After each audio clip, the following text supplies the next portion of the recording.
Wonder Woman 1984 is a movie. You're welcome.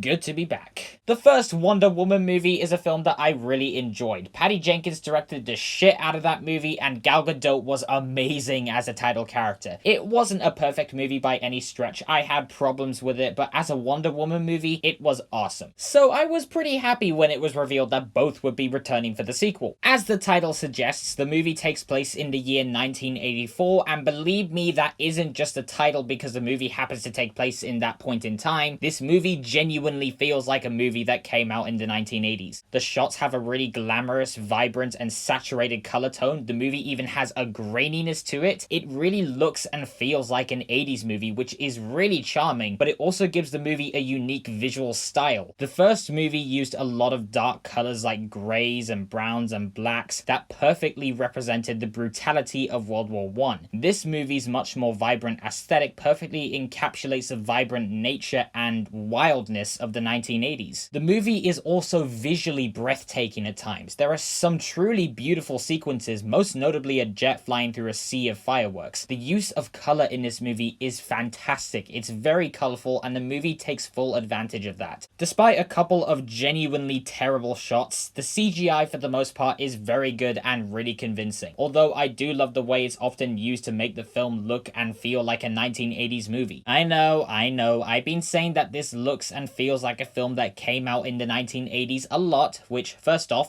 and second off, it really does visually in almost every single way. Obviously, there are things done with the CGI in this film that were not possible in the 1980s, but it never takes away from the 80s pizzazz of the movie. The action sequences are also very well done. Patty Jenkins does a great job helming them, as she does the rest of the film. I don't think the action sequences in this movie are as exciting or thrilling as the action in the first movie, but it is still entertaining nonetheless and very well executed. There is a really cool chase sequence in the desert that was very thrilling. It's probably my favorite sequence in the entire film, actually. While the action isn't as good as it was in the first film, I can look past it simply because this movie has a much more character-driven story, which I am all for. Gal Gadot is once again a show stealer as Diana Prince, aka Wonder Woman. She perfectly captures the compassion and courage of the character while also using the pain and sadness in her eyes and tone of voice to convey the trauma and grief that she's had to deal with. It was really cool seeing her operate as a hero in this time period and how far she's come since the events of that first film. The scenes where she's helping people and fighting crime are all really fun, and they act to further emphasize that Wonder Woman is someone who just wants to help, which to me is a really intriguing character trait and motive of Wonder Woman, as most superheroes these days are motivated to become heroes because of loss or guilt, and it brought a brooding angst to a lot of superheroes that was more than welcome, don't get me wrong. It led to some of the greatest superhero stories of all time. Wonder Woman makes it about the people. She wants to help them, simply because she wants to. In Wonder Woman, we get a superhero that we haven't seen since the Richard Donner Superman days, which is legit wonderful.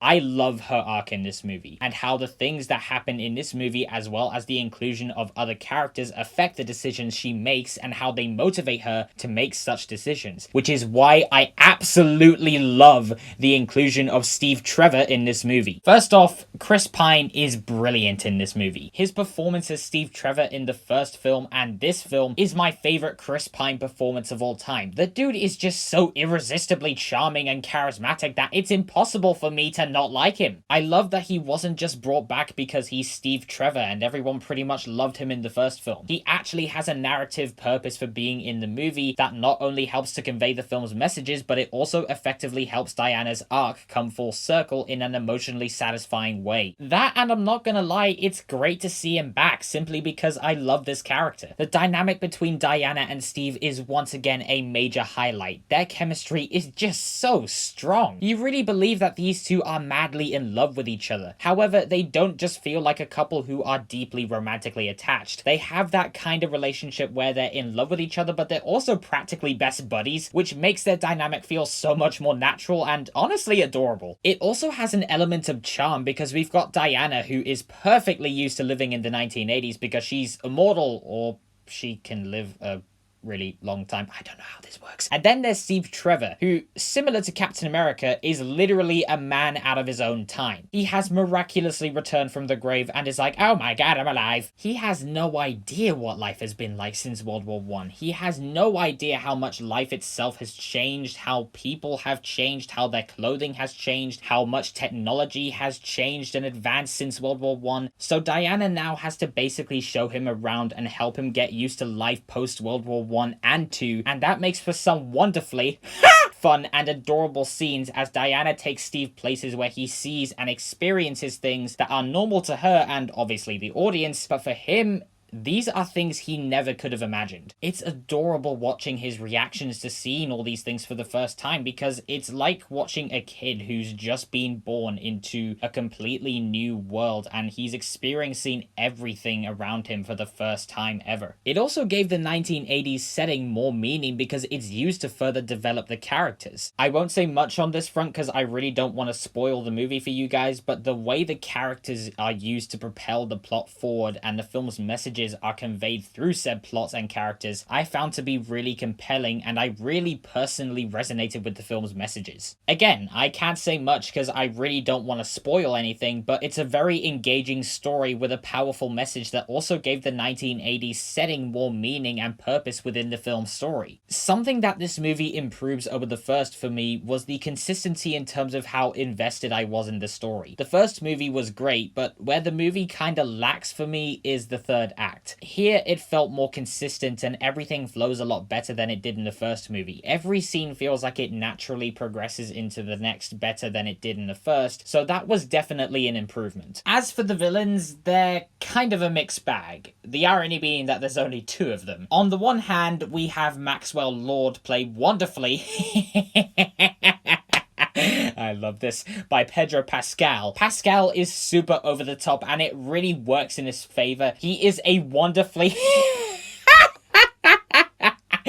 entertaining character, but he also has a surprising amount of depth, and they took this character in a direction that I honestly didn't expect. I'm glad that they went in this direction because I felt a lot more emotionally invested in this character than I would have if he were a mustache-twirling villain, and I actually understood his motives. On the other hand, we have Kristen Wiig as Cheetah. Kristen Wiig portrays her very, very well. Unfortunately, Cheetah herself just doesn't really feel as integral to the narrative or strangely as a part of this movie as she really should be. She almost feels detached from the rest of the movie in the way that she's integrated into this story, so much so that whenever the film cuts away from her, I genuinely forgot she was even in the movie. She reminded me a lot of Venom in Spider-Man 3. Venom wasn't even supposed to be in that movie. He was only integrated into Spider-Man 3 because Avi Arad and money. And because of that, Venom felt like a last-minute addition. That's what Cheetah feels like to me. A last-minute addition that doesn't really feel like a necessary inclusion. I didn't find her to be a particularly interesting character either. Her motivations and overall characterization are very generic. Nowhere near as awful as Ludendorff or Dr. Poison from the last film, but still pretty lackluster. And while I do appreciate the comic book accuracy in her design, the CGI is,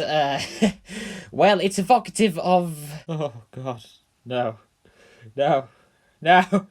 Nah! On the whole, though, I did really enjoy this movie. I actually like this movie more than the first movie, which, again, is a movie I really, really like, but I found Wonder Woman 1984 to be more emotionally investing and meaningful in its storytelling, which is not to say that the first one isn't both of those things. It is. I just found this movie to be more investing, and it took this character and placed her and others in a setting that was not only visually stunning, but also wonderfully... Okay, last one, I swear. But it was also used to develop the characters and convey the film's messages in a meaningful way. Wonder Woman 1984 gets an 8.7 out of 10. So that was my review of Wonder Woman 1984. Thank you so much as always for watching, guys. I do hope you enjoyed this video. I'm really sorry that I haven't made one of these in such a long time. I've just been so ridiculously busy with college lately, and unfortunately that situation isn't going to change anytime soon, but I will still try to make a video every now and then. It just won't be as frequent as it once was, but again, thank you so much for watching. I enjoyed this. This was fun. We should do this again sometime. But before I go, I would just like to ask you guys, what did you think of Wonder Woman 1984? Did you think it was good? Did you think it was bad? Did you think it was somewhere in the middle? Please leave your thoughts down in the comments below. And until next time, live long and prosper, and may the Force be with you always.